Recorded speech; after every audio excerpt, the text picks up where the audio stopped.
Tonight, we explore the mixed European stances since October 7th towards Israeli escalations in the region, with countries such as Germany and Spain taking strong positions, while France shifted its position more than once.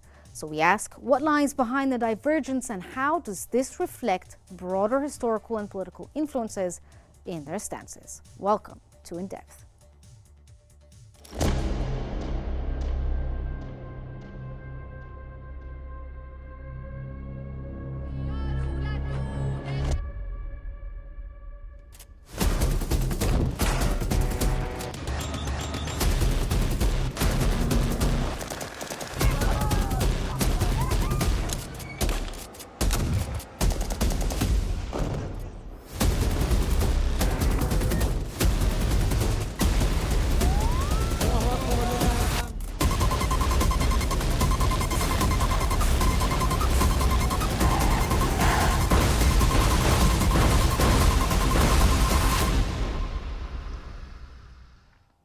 In a significant move, Spanish Prime Minister Pedro Sanchez has urged the international community to halt arms exports to Israel, echoing French President Emmanuel Macron's recent stance.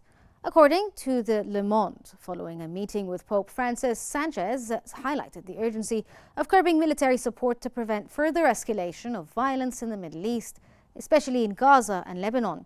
His comments reflect growing criticism among European leaders regarding Israel's military response to the Hamas attacks, with Sanchez labeling recent actions in Lebanon as an invasion. This marks a pivotal moment in European positions on the Israel-Palestine war. As the Gaza conflict escalates following October 7th attacks, European nations are divided on whether to arm Israel. This divergence in positions seen in Germany, France and Spain reflects complex historical, political and economic factors. Let us explore the motives behind these varying stances and their broader implications.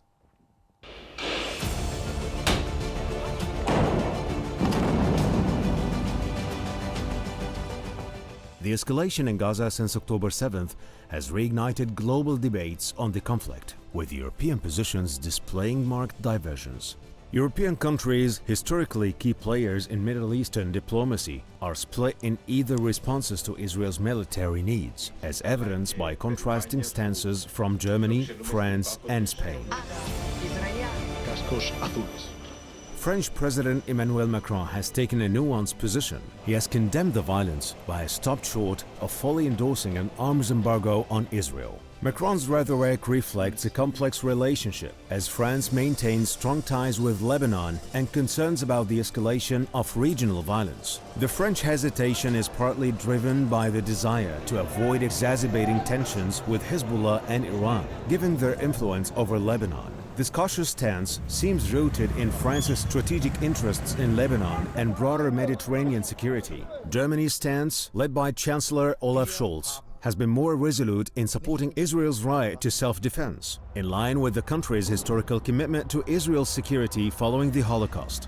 This unwavering support is a moral and political imperative for Germany, rooted in responsibility and guilt for past atrocities. Germany's military assistance is also motivated by the geopolitical need to counter regional instability.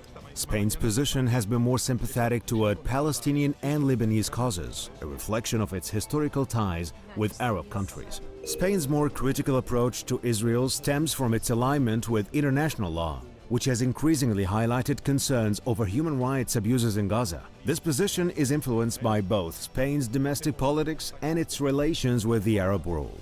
The European divide on arming Israel is shaped by historical, economic and strategic factors. While it is unlikely that a unified European stance will emerge, shifts in public opinion and international law, particularly after October 7th resolutions, may push Europe towards more consistent positions on the conflict.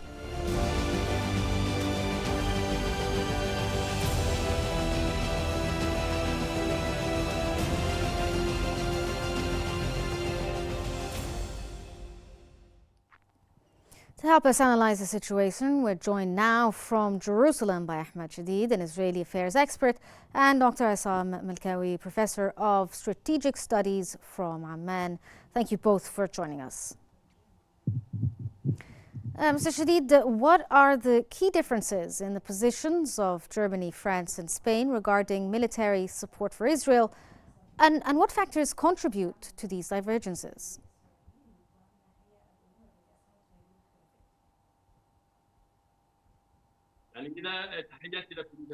At the beginning, I'd like to welcome you all.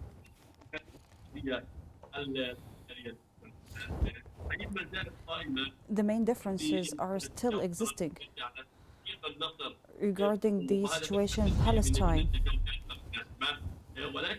However, the new variable here is that Israel is expanding towards secondary operations, which means that it has new fronts and require other power in addition to the traditional power that it used to own.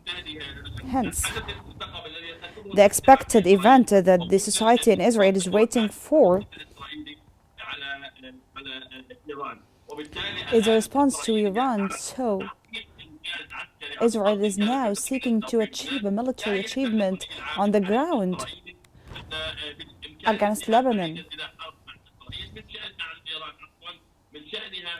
So the response to Iran would make or would accumulate a winning, even if this winning is illusional.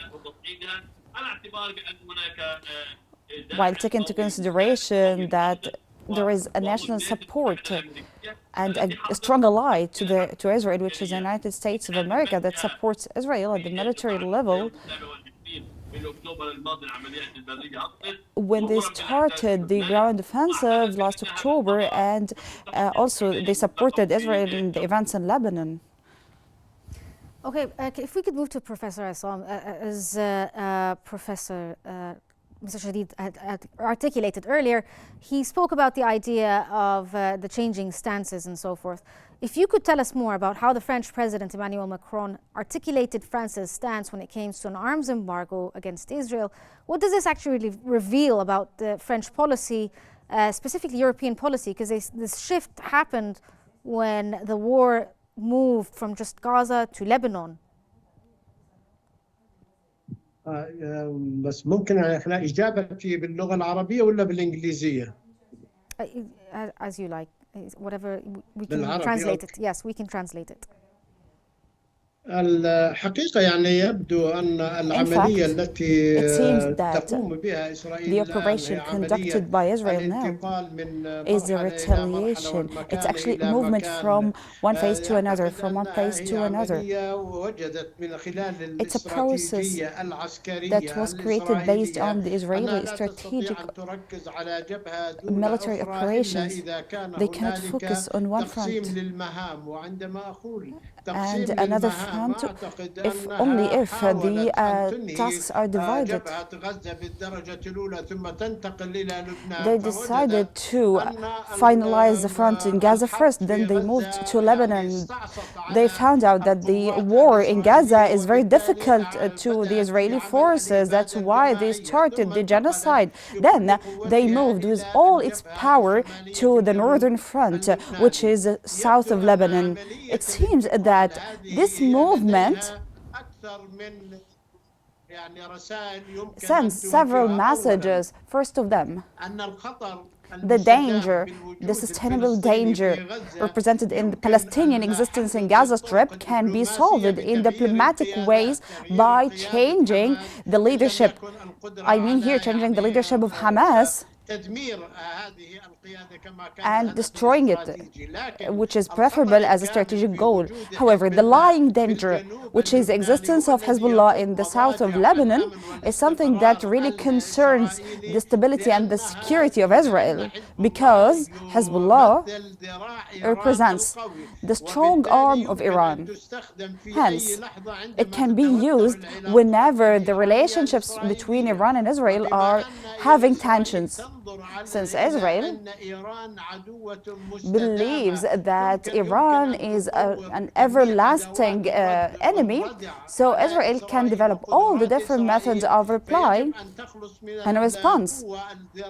That's why Israel has to get rid of the military and security arm in the space between, or in the distance between Iran and Israel.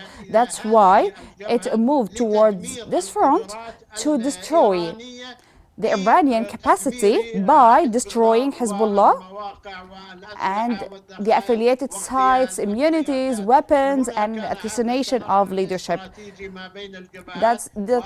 This is the reason for the strategic movement between the different fronts.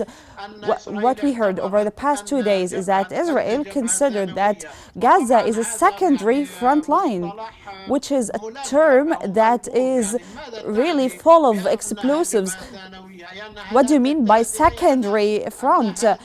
Does it mean that they do not care about Gaza? No, they don't. They want to distract the intellect of the whole world, the attraction of the whole world from this area to another area to continue the systematic destruction in northern Gaza until it reaches the south of Lebanon, despite of the possible casualties in the civilians. Take into consideration that the population is the highest in the world per kilometer in Gaza. Okay, we didn't quite understand why the Europeans have changed their stance, so maybe we can get this from Mr. Shadid. To what extent do you think the historical relations between France and Lebanon has influenced their position when it came to the current conflict? We've seen them as adamant supporters for Israel throughout what was happening with Gaza, but once Lebanon was hit, they decided to go against the wishes of the Israelis. Why do you think they shifted their stance?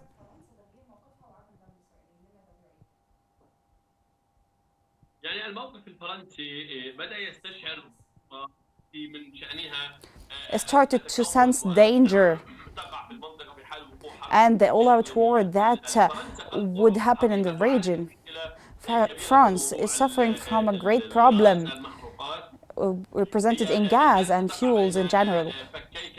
They are now between two difficult sides, the Arab Gulf and Russia. Russia is in war for more than 2 years, and they are waiting for a chance to have a strategic win over the NATO. That in Europe, especially France, Germany, and Britain, are in the core of it. So if there is any confrontation that have catastrophic scenarios, especially for the oil sector, I don't think that it's only 12 million barrels of oil will stop. Actually, the whole world will witness tension. The whole world will be affected by this escalation. There are French interests that are being limited now, especially after France left Africa. France used to have a place and a location in Lebanon, and now this location in Lebanon and in all the Arab area is threatened. So France, through diplomacy, is trying to prevent further escalation and a catastrophic war. France also tries to prevent the Israeli side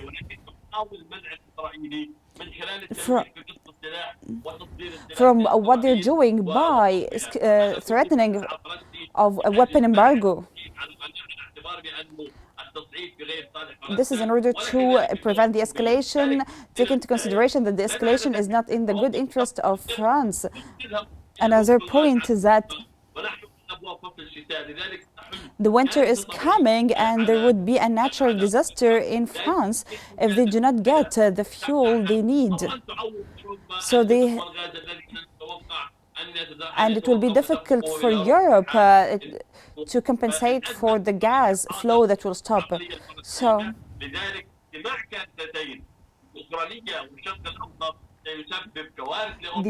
the war with Israel in the Middle East will cause disasters for Europe, especially France. Okay, can we move to Professor Melkawi? What are the underlying motives? Mr. Shadid had spoke about like their special interests within Lebanon. So maybe you could explain to us what are the underlying motives that might explain France's approach when it comes to arming Israel? Why are they being cautious right now? especially concerning the regional stability and its relationship with other Arab nations. And also, France is not exactly one of the biggest armors of Israel.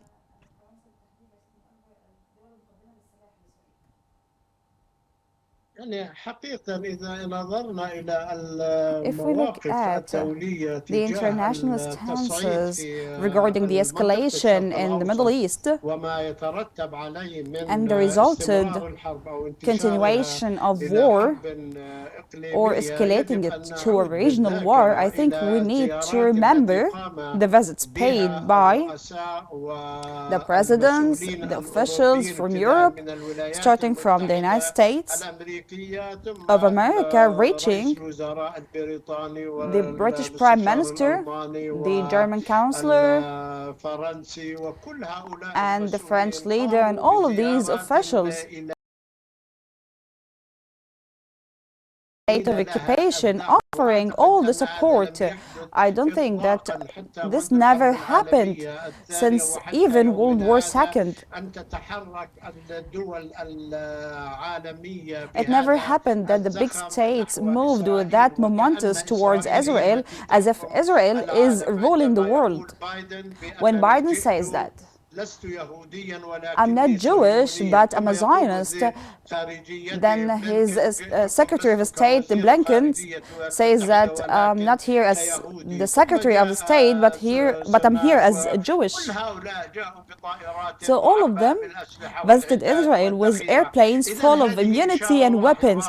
So this is a clear signal that the green light was granted to Israel to do whatever they want. So now we are now watching a different scene. There is an international call for the escalation of fighting and destroying whoever stands in the face of the state of occupation of Israel. So now we are in front of a different scene. The French stance has changed regarding Lebanon, but it wasn't changed regarding Gaza. This is related to the historic heritage in the Lebanese-French relationship, because France used to occupy Lebanon. So France and Macron believe that this is the only location left for them in Africa and in the Arab world. That's why they are defending this location in a different way. In addition, the Germans believed that the sustainable arming of Israel and paying money is only a repentance from Holocaust and that the Jewish were affected with. If we could move to Mr. Shadid and change the country within Europe itself, we've seen that France is shifting its position. But when it comes to Germany, the Chancellor Olaf Scholz expressed Germany's commitment to providing military equipment to Israel. How does this align with Germany's historical narrative when it comes to Israel, especially given their history when it comes to, World War II and all of that?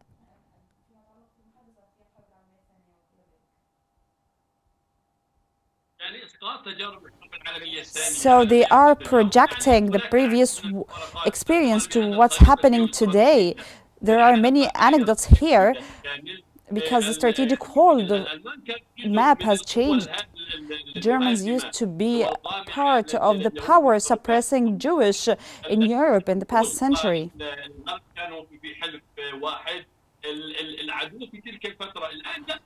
Now, there is a case of waking up that is different from the World War II. There is a great shift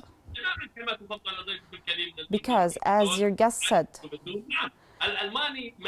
the Germans are still living in the inferior complex. Actually, they were accused in the World War II of practicing oppression against the Jewish. So, there are different reasons for the Israeli occupation, and again,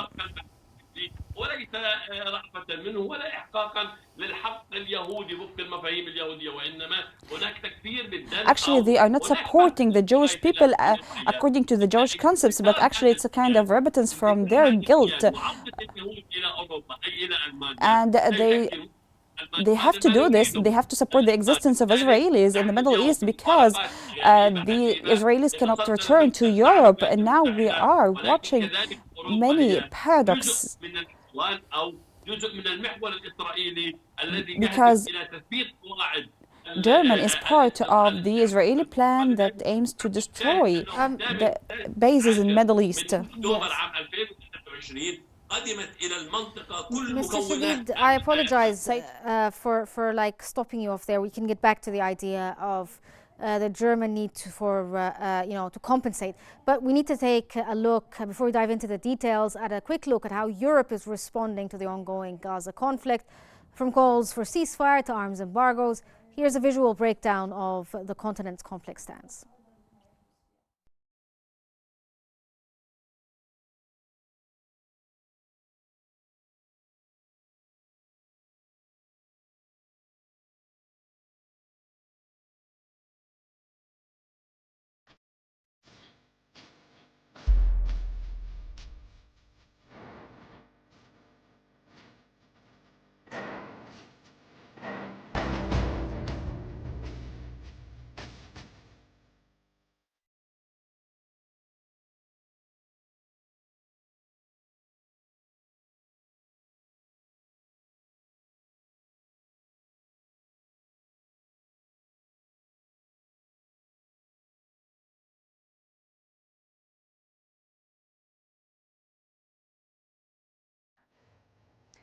Well, we're back again, and let's ask Professor Makawi. You heard Mr. Shadid talking about the idea of Germans feeling some sort of guilt due to, the historical events that took place.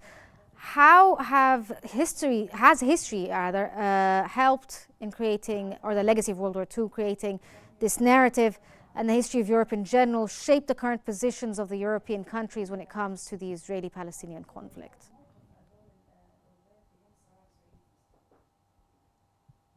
Doubtlessly, re-engineering the public opinion worldwide is divided into two sections. The first one is the opinion related to the mentality of Europe that's inspired by the Israeli narrative. Hence, there's a kind of connection and empathy.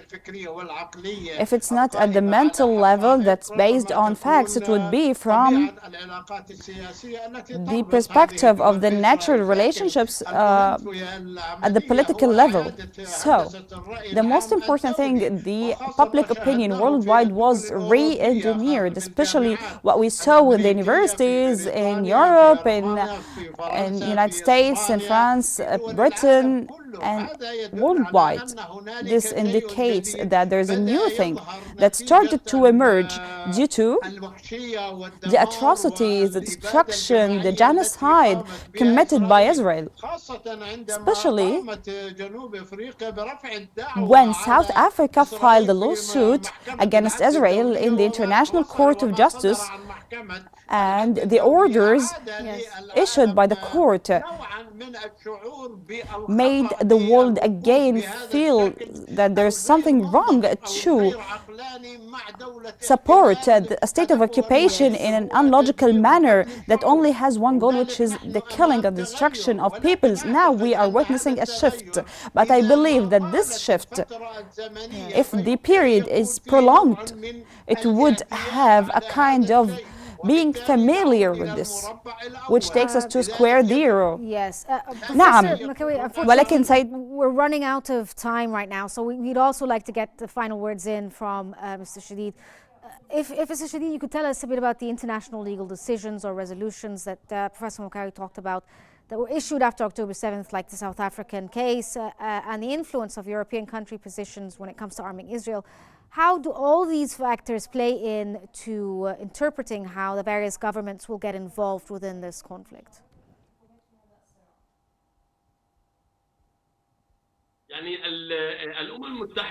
United Nations, if we look at the largest international umbrella, which is the United Nations, I think the role of the United Nations is really limited when it comes to solving the conflict in the region, especially after the massacres committed in Gaza Strip and now in Lebanon. The governments of the European Union allow me here to mention something, which is that many European countries, since the beginning of the Israeli massacres, they recognize the Palestinian state. The recognition of the Palestinian state has shortage, because if we compare this to the war in Iraq in the beginning of the 90s, Chapter 7 was used against Iraq since day one.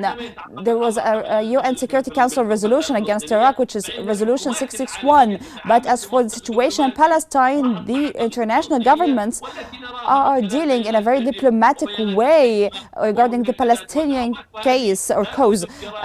We can see this through these statements, but they do not stop the crimes. Thank you so much, both of you. That was Ahmed Shadid, the Israeli affairs expert from Jerusalem, and Dr. Assam Al-Mikawi, professor of strategic studies from Amman. Thank you both for your insights, and thank you for joining us. And we end by saying, as the world focuses on the situation in Gaza, it's evident that Europe holds diverse perspectives. While some nations are calling for peace and moderation, others are influenced by long-standing commitments. The question is, can Europe's varied stances come together in the face of such a significant crisis? And this outcome may reshape the future. It brings us to the end of this episode of In Depth. Thank you for watching. Stay tuned for more upcoming episodes here on Qnews.